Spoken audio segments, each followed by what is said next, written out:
Welcome to the deep dive. Today, we're trying to solve a pretty common problem, I think, for anyone looking to step up from their phone camera. Jumping into mirrorless. Yeah, that first step, it can be confusing. Exactly. And specifically, we're looking at these two Canon cameras, the EOS R10 and the EOS R50. They're both compact, affordable RF mount options. Right, and on the surface, they seem really similar, almost identical in some ways. But the sources we've dug into show they're actually aimed at quite different people, different creative styles, sort of speed versus video almost. That's the core of it, yeah. You might be sitting there thinking, okay, small, new Canon lenses, good price point. What's the real difference? So our mission here is simple. Pull out the key stuff, performance, video features, the design bits that really separates them. The goal being that by the end of this, you listening should have a much clearer idea which one fits how you actually want to shoot. Exactly. Should be pretty straightforward once you see the split. Okay, and maybe the best place to start, the thing that simplifies this right off the bat, is what they have in common. Because it's significant. It really is. Yeah. Canon basically used the same core components. You've got the identical 24.2 megapixel APS-C sensor in both. Same sensor. And the same DIG-IC-X image processor. That's a pretty powerful chip, trickled down from their higher end stuff. Right. And obviously they both use the RF mount. So you can use the newer RFS lenses designed for these APS-C bodies or the full frame RF lenses. Or even adapt older EF and EFS lenses if you have those lying around. Plus, all the file formats are supported RAW, CRAW, HEI, JPEG, the works. So the big takeaway here is don't sweat the still image quality differences between them. Pretty much, yeah. If you're just looking at a final photo taken in similar conditions, you'd be hard-pressed to tell which camera took it. The sensor and processor pairing means performance there is basically identical. That actually makes the choice much easier, doesn't it? It takes that whole pixel peeping anxiety off the table. It absolutely should. The decision isn't about which one takes a technically better picture. It's all about the features, the handling, the stuff that helps you get the shot you want, especially depending on what you're shooting. Okay, good. So if image quality is a tie, let's unpack where they differ. The R10 often costs a little bit more. Where does it start to justify that? What's its edge? Speed. Plain and simple. Yeah.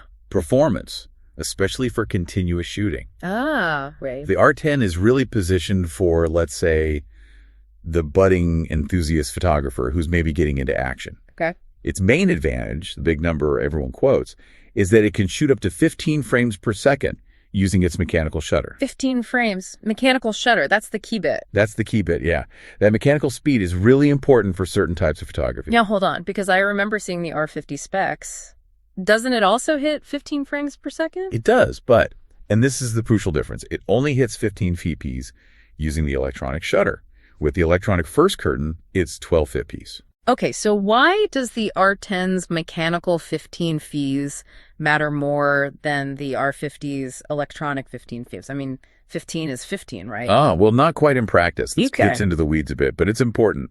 When you rely solely on an electronic shutter, especially on sensors like these, you can run into issues with something called rolling shutter. Okay, rolling shutter, like the Jell-O effect. Sort of, yeah. The sensor reads the image data line by line, not all at once.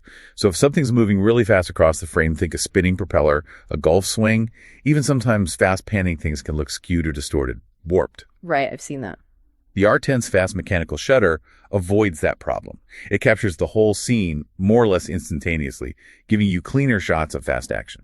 So the R10 is the pick if you're shooting sports, maybe wildlife, kids running around, anything where movement is quick and unpredictable and you want the image to look, right? Exactly. It's about reliability and image integrity in those dynamic situations. Yeah. It's aimed at the person who prioritizes capturing that decisive moment cleanly.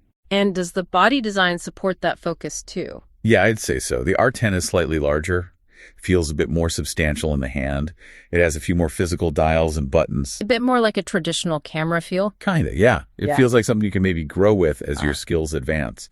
It also uses the LPE17 battery, which has a bit more juice than the R50's battery. That's always nice if you're out shooting for a while. Okay, so R10, reliable speed for the action shooter. Got it. let's flip the coin then. The R50, you said it's more for the creator. Absolutely. If the R10 is for the action photographer, the R50 is squarely aimed at the content creator, the vlogger, the social media person. Yeah. And this is where its specs really shine, especially on the video side. This is where it gets interesting for video. Definitely. Both shoot 4K? Yes. But the R50 does it better. It offers 6K oversampled, uncropped 4K video at up to 30 frames per second. Okay, stop there. 6K oversampled. What does that actually mean for someone watching the video? All right, good question.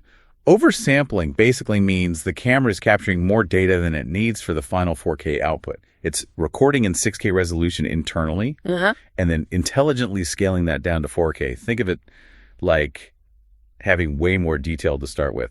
The result is a 4K video image that's noticeably sharper, cleaner, has less noise, and just generally looks richer. So better quality 4K than the R10 can manage? Yes.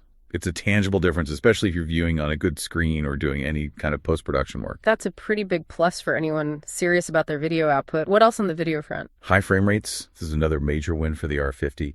It can shoot full HD, that's 1080p at up to 120 frames per second. Wow. Okay, 125th of keys. That's actually a huge deal for slow-mo. Oh, absolutely. It's pretty much essential for getting that smooth cinematic slow motion effect you see everywhere in online content. The R10 just can't do that. It tops out at lower frame rates. And didn't the sources mention some specific creator-focused modes, like for product demos?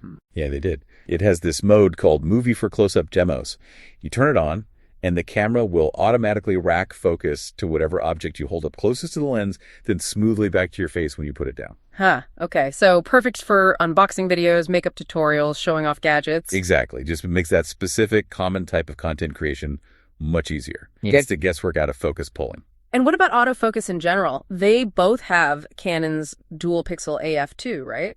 Which is usually excellent. They do, yes. Okay. And it is excellent on both. Fast, reliable phase detection right on the sensor.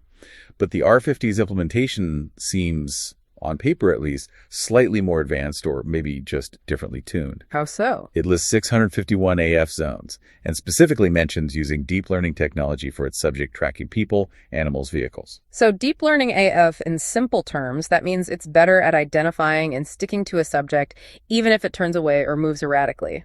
That's the idea, yeah. It should make things like walk and talk vlogging, where you're moving and the camera needs to keep focus on your face, even more reliable and smooth. The R10 has great tracking too, but the R50 might have a slight edge here, especially for video scenarios. And the design helps with vlogging too, I imagine. Definitely. The R50 is noticeably smaller and lighter than the R10, easier to hold out at arm's length. And critically, it has a proper vari-angle touchscreen. Which means you can flip it all the way around to face forward. Exactly. Essential for framing yourself when you're self-shooting. The R10 also has a vari-angle screen, to be fair, but combined with the smaller, lighter body, the R50 package just feels more natural for vlogging. It also has a higher resolution electronic viewfinder, 2.36 million dots, which is nice for composing photos. Okay, let's touch on something that seemed to cause a bit of confusion in the material. Stabilization. Neither of these has proper in-body image stabilization or IBIS like you find in more expensive cameras, right? Correct. That's a key point. No physical sensor shift IBIS here. They both rely on digital image stabilization for video. So, electronic tricks to try and smooth things out.